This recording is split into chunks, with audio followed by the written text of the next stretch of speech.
American consumers are still feeling the pinch of inflation. They're paying about 20% more for essential items than they did just 2 years ago. Although consumer prices rose at a rate of only 3% in June, the Federal Reserve last week raised the interest rate once again to 5.5%. That's the highest in 22 years.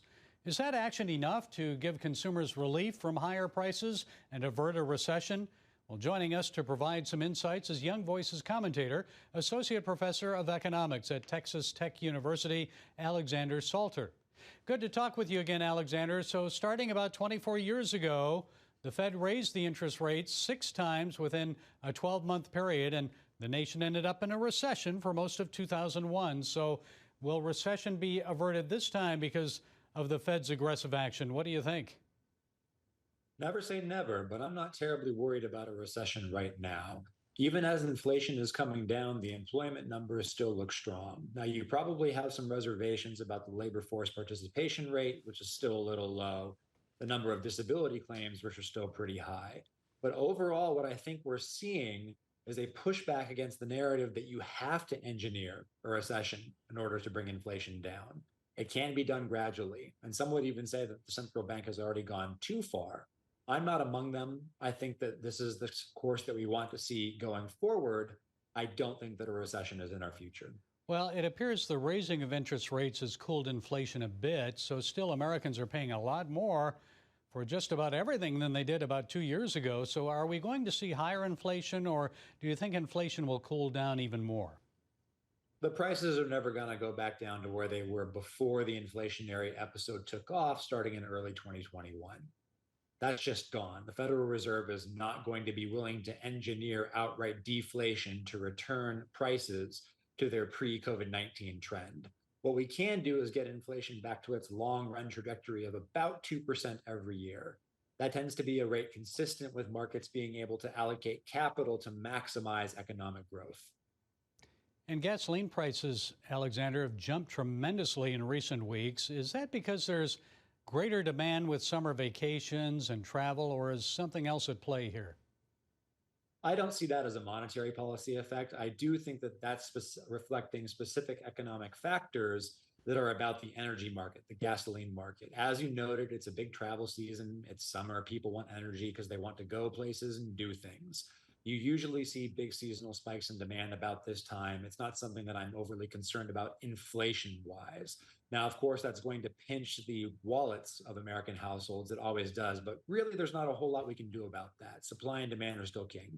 How about energy independence? Reverting to that. Energy independence would be nice, and I am not happy about the trajectory that U.S. energy production has taken under the current administration. I think a lot of good could be done for the American economy and in terms of preserving America's position geopolitically, strategically, vis-a-vis some of the nations that are hostile to American interests if we reverted to the kind of energy policy that we had under the previous administration. Well, as the Biden administration pushes clean energy and electric vehicles, I saw where Ford Motor Company just announced its electric division will lose $4.5 billion this year. So why is that happening? Politically allocated capital never works out well. It's just something that doesn't have a whole lot of sustainability to it because, again, that capital is being allocated not based on economic fundamentals, but based on political whim. I'm all for renewable energy. I'm all for a cleaner economy, but we have to do this in a sustainable way, in a manner that doesn't force Americans to take sudden and unexpected cuts to their standards of living. And we have to do it in a way that preserves America's position internationally against our strategic rivals. And right now, this administration is just not doing that. Well, you also had mentioned a little bit about employment and job opportunities. What do you see happening there? More jobs than people to fill them, or will we see the labor market tighten in the months ahead? It's possible the labor market will tighten in the months ahead. I'm going to project that we're going to keep on seeing the kinds of openings that we've been seeing recently. The unemployment rate appears to be holding steady. I don't see huge pressure on wages right now. In fact, wages just really caught up to their pre-pandemic trend in terms of purchasing power. Unfortunately, for the last 2 years, most Americans have taken a real, meaning inflation-adjusted wage cut because of the policies of the federal government, especially the Federal Reserve. I think now labor markets look pretty healthy, and I'm going to project an increase, a continuation of those economic trends. There's going to be openings. There's probably going to be people who want workers that can't find them.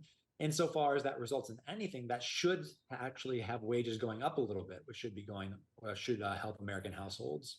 Okay, well, things look pretty good then, at least better than they have been in recent months. Dr. Alexander Salter, Associate Professor of Economics at Texas Tech and Young Voices commentator. Thank you for setting us straight today. We appreciate it. It was my pleasure. Thank you.